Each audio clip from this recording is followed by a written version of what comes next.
Hello, everybody. Happy Sunday, and welcome back to another episode of the West End Imps show. As always, I am Jake. We're joined today again by Mr. K, aka my second father, Chris. How you doing, mate? Yeah, not bad, son. Not bad. Good. It's nice again to be sat here talking about a win, isn't it? Back-to-back wins now. Feels like for the first time this season, really.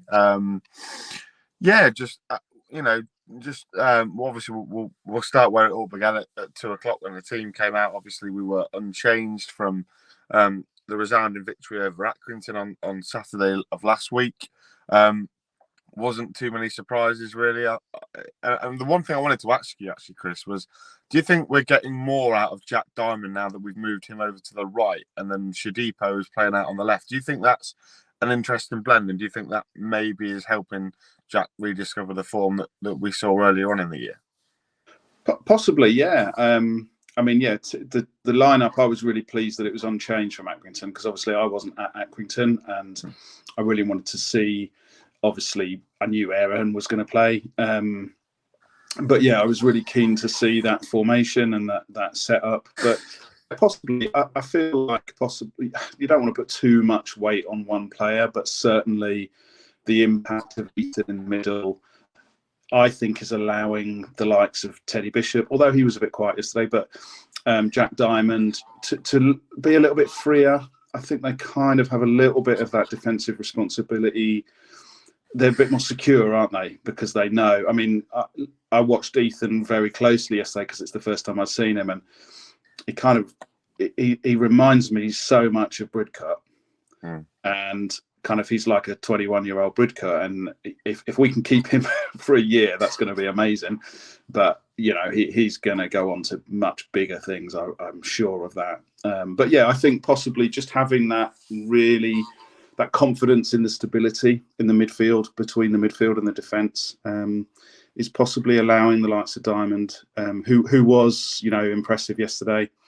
Shadipo, kind of caught the eye occasionally, but I feel that right side, he doesn't have to come back inside all the time. So I think he's a little bit more dangerous on the right, because on the left, he's always going to come back in, whereas on the right, he can come back in and lay it off to, we saw him laying it off to Poole many times, Bishop, House moving into that position. But he can also beat a man and get to the byline and get balls in. So yes, long-winded answer to your question is yes. Yeah, I would hasten to agree. I think he's been fantastic since moving over to the right. And it's no coincidence that we've won both games that Jack Diamond's played on the right-hand side of a front three. First half, then Bristol Rovers are very well known this season. If you followed League One in depth, like I have, and many others will have done, are very fast starters. They've scored a lot of goals early on in the game, and I felt it was massively important for Lincoln to take control of the game early rather than let Rovers do their thing and then potentially get a goal in front. And I think Lincoln were able to do that. First sort of 10-15 minutes, obviously capped off by the goal, which we'll come on to. Excellent. We were pressing them in high areas. I think the press was dictated by the front five players. They're all excellent when they were pressing. And we had a couple of opportunities before we did eventually score. We had opportunities, I think Jack Diamond might have had one. Ben House certainly had one. But it was a really good start to the game. It just showed that our intention was to not just sit back and do nothing. It was to go there and put on a performance for the home fans. Absolutely, yeah. Really positive, really aggressive. That sort of high press from the front is, it's exceptional when it's working well. And I appreciate there's some teams or formations that's more difficult to do against, but certainly the last couple of games, we know that's what Kennedy wants. He said that before the first ball was kicked back in August. He wants that high press. I feel like now he's getting the best out of the players to enforce that and to push forward with that. And it just constantly puts the opposition in a position where they're having to go back. And then you've got Ben House, who's relentless in his work rate. The guy's got some engine. I don't know where he gets that stamina and endurance from. But all of that high press, forcing them back, pushing them into tight corners that they don't want to be in and that the keeper doesn't want to be receiving balls from. And there was one or two times when very nearly got, a lucky break with the keeper kind of under pressure. I think he hit one against House at one point. But yeah, it was really good. That high press is exceptionally exciting to watch when it's working really well. And it was that high press that led to the corner being conceded, which was well worked. I mean, I'm not sure if you'd noticed, but I know Michael Horton certainly did in the post-match, which is something we'll also come on to. I think Collins had a bit of a knock before the corner was taken, and he was the short man, which is why we then decided to play it short. Works well from Ethan to Teddy to Jack Diamond, who the other week Mark said wasn't getting enough assists on the board. Puts a really nice ball in, and Regan pulls out the back post to nod it home. Joey Barton obviously had a thing to say about the goal as well, saying one of their lads was rugby tackled. I have watched it back. Ben House, I think he might have a little bit of a case, but I do love the housery of Ben House to go and just laugh in the defender's face when Regan Poole scored. But a well-worked goal, a goal from a set piece, and one that we definitely deserved. 100%, yeah.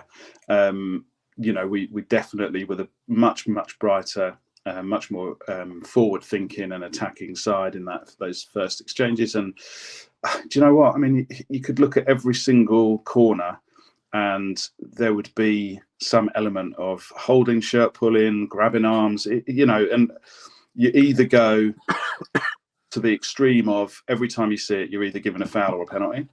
But then the game is never going to be played because it's just going to be stop-start all the time. Maybe he had a case, but you know what? Joey Barton can fuck himself. Absolutely. And to be honest, I mean, it would be unfair to say that we deserved to be more than one goal ahead. However, Bristol Rovers did have a gilt edge opportunity towards the back end of the first half, where I think the ball's gone about 18 miles up in the air. Regan Poole, it's a difficult ball to control. He's found it difficult, and the last thing you want is Aaron Collins running in on your goal. But Rushworth did well, and I think it was. I watched it back. I think it was Teddy that got the second block in. Yeah, so, was it Teddy kind of off the line almost, wasn't it? Yeah, and that sort of just proved to me that it capped off a really good first half display, offensively and defensively. We didn't look like conceding, and to be honest, we looked like scoring a hatful, didn't we? Yeah, I felt that. I mean, I don't remember them having any other real chances that I felt nervous about. That was great. Good strong hand from Rushy to keep the initial shot out, and then obviously the block. I thought it was O'Connor at first, but if you watched it back and it was Teddy, that's great. To have your kind of attacking midfielder back on the line defending shows a lot of spirit and commitment to the cause, doesn't it? But other than that, I don't really remember feeling threatened. You always want to get more goals, don't you? But at the moment, what's 4 clean sheets on the spin? I don't really feel that there's many teams that are going to break us down to actually hit and hit us hard. Going back to the kind of earlier games in the season, the likes of Peterborough, when they were just banging them in for fun, and it was poor, But I just feel we're really solid at the back. We've got particularly for me, I've always really liked the 3-4-3. I think it gives a lot of protection, and we've got some proper defenders, haven't we? O'Connor, for me, I think he's unsung a little bit, but he's been exceptional. Jacko again was really good. They're both winning every ball in the air against a pretty big fella up top for Rovers, and they're quite a big team. They've got some threat in the air from set piece and that. But I just felt we're so strong at the back. And then obviously the final thing in terms from the first half, then Ryan Loft saw a straight red card from an elbow on Carl Rushworth. I think Paulie O'Connor's done his bit to get him sent off. O'Connor's waved that red card for the ref. I think so, yeah. And you know what? I've seen it back. I think Ryan Loft gives the official a decision to make because he leans in with his arm. Whether he's looking at the goalkeeper or the ball or whatever, he's lent in with his arm. And when you're giving part-time officials an opportunity to make a decision like that, and when you got to consider the players. The players clearly weren't happy about it when it first happened. I can completely understand why he sent him off, and I actually think I agree with the referee. I don't know what you thought on the red card. Yeah, I mean, I think O'Connor's got him sent off. He was straight over in the linesman, really demonstrating and putting his out. Really claiming that there'd been the elbow. To me, when it happened live, it didn't look like it was, nothing very much. Didn't look like much, did it? But O'Connor's reaction, definitely, I think, because initially the linesman or the ref, neither of them gave a decision. They were happy to just let Rushy kind of get some treatment if he, or whatever, and play on. And then it was felt like a little bit of a delay where O'Connor was just over at the linesman, and then the ref obviously gone over to the line. You can take a still image of a live action moment and make it look however you want it to look, can't you? We've seen far worse, and we've seen things that are far less. I think you're right. He had to make a decision. At first, I thought he was going to get a yellow card because I think the officials were guessing a little bit. So I was kind of, well, if they're not really sure, that give him a yellow card and then it might appease everyone. And but a red card actually, and I think Mark came out after the game and said that actually that kind of changed the game for us, didn't it? And I think that was noticeable. Which I'm sure I'll mention what I thought of the second half when we come on to it. Yeah. So yeah, obviously moving on to the second half. Then I thought, to be fair, you got to give credit to Bristol Rovers because they kept the game at 1-0, and the longer they kept it at 1-0, they were always going to be in the game. Obviously, Harry Anderson come on to a round reception, which was really nice to see. And to be fair to Gas, they did challenges a few times. It was the save from the free kick from Anthony Evans that Rushworth tipped round the post, which was a really good save, but one I think you'd expect to make. But they were dangerous, weren't they, with their long throw-ins? But towards the last sort of into injury time, especially, the long throw-ins from Gibbons were really causing problems in our penalty area. They've had a couple of claims for penalties, one on Harry, one on Aaron Collins. Obviously waved away, thankfully for us. But I don't know about you, but I thought we just sat back a little bit too much in that second half and tried to hit them on the counter, which I can understand doing while they're down to 10 men. But you want to go and assert your dominance, don't you, if you really want to go out and get the 3 points. Yeah, I thought the first 10, 15 minutes of the second half, we were sloppy. It just seemed like we'd come out and, I can't put my finger on it, but we were just very sloppy, I felt.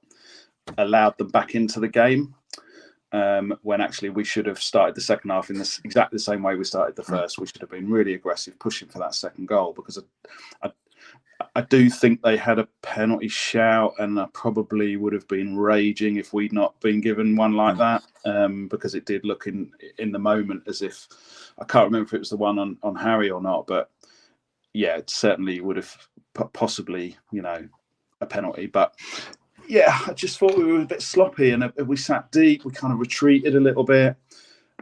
But then when we did have opportunities to hit them on the counter, we had two gilt-edged opportunities in that second half.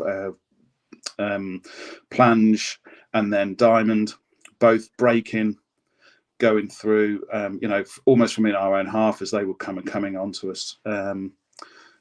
Which I felt, certainly, I just feel like Jack's been looking really good the last couple of games, but seems to be a bit low on confidence in front of goal. I think, 3 or 4 months ago, he slided that under the keeper, that one-on-one that he had.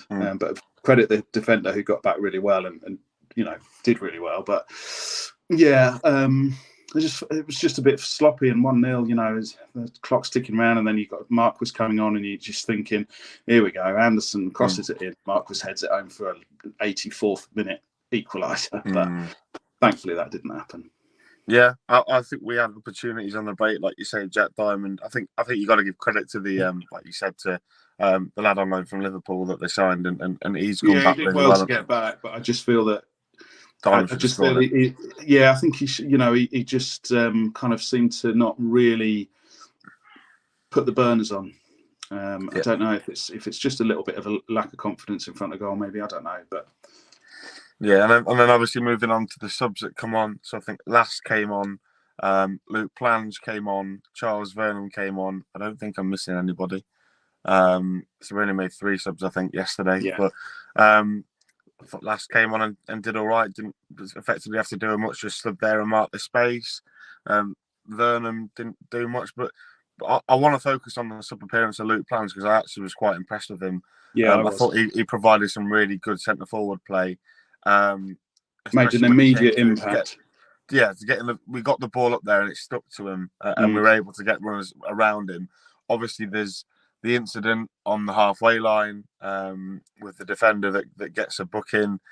I mean, that's a criminal decision. That I thought it was a red card because he's clearly all day long. I mean, that was a criminal decision. That, yeah. I mean, I don't know. I guess he's probably been thinking during the course of the match that, did I send that player off in the first half? Was that a bit harsh? And it was either going to be a poor decision that gets one of ours a red card, or that. I mean, I just couldn't fathom it. It was just crazy. He would have been clean through, last man.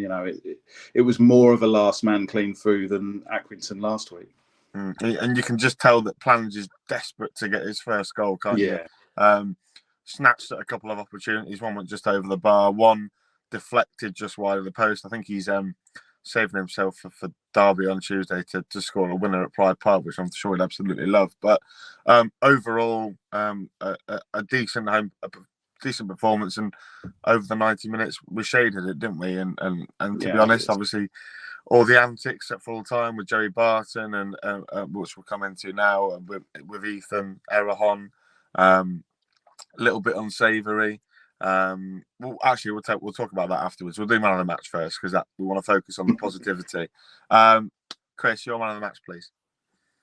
I'm giving it to Pordy O'Connor. I thought he was immense. I think he had one moment in the first half where he made a bit of a fudge of a back pass, underhit it a little bit, but I thought he was outstanding. And I think I'm going to give mine to the goal scorer and captain, Regan Paul. I thought he was tremendous again down the right hand side. Yeah, it was good because it was one of those games. I think you could have probably picked 3 or 4 players for man of the match. I think House, he's in with a shout every game at the minute. Yeah, Ethan as well. Ethan got sponsored man of the match, I think. Yeah, Sean Rowan, I thought he was excellent. But for me, O'Connor was immense. Okay, right, we're gonna have to talk about Joey Barton as we do every time. Joey Barton comes to Sincil Bank or plays against Lincoln because he likes to make the show about himself. Lincoln City are just living rent-free in his head. I think I saw a tweet. I think he's faced Lincoln 6 times. He's got 5 losses and one and a draw, which I wouldn't shout about if I were Joey Barton. But obviously the full-time antics, perhaps it's an effort we used to see like Mourinho did to deflect the attention off his team and put it onto him. But clearly caused something at full-time that caused a bit of a scuffle, and then if everybody's not seen or heard the post-match interview with Ethan Errahon, where he's offered to fight him live on radio for bumping into him, just shows you what a tepid and a horrible bloke Joey Barton is, doesn't it? Yeah, I mean, we know what he is. He's always been like that from his early days as a player right through his career. He's just been an utter knobhead. I would like to, rather than focus on Joey Barton's usual stupidity and immaturity, just give a shout out to Ethan's amazing response to when he came over in the interview. And he just laughed. And I just thought that lad's got some serious maturity at 21 years of age. And if we are to lose Regan in the summer and we are looking at captains, I'm not looking further than O'Connor and Ethan as next season's club captains, personally. That's just my personal opinion. But I thought he handled that in the most perfect manner. Yeah, just laughing at Joey Barton like he deserves. Yeah, it was just beautiful. Anyway, I think we've gone on long enough to about another win. Thank you, Chris, for coming on. Obviously, we'll see you all at Pride Park. Hopefully, a nice, strong contingent of Lincoln City fans going there for a bit of a party and hopefully 3 points. But it's a bit of a free hit. Please do make sure to like, comment, and subscribe as we are on the road to 1,000 subscribers on the Stacey West channel. Also, go and listen to the live pod that Gary and Ben did with Mark and Pordy and everybody. Danny Butterfield was on it as well. Go and check that out. But for now, up the Imps. Up the Imps.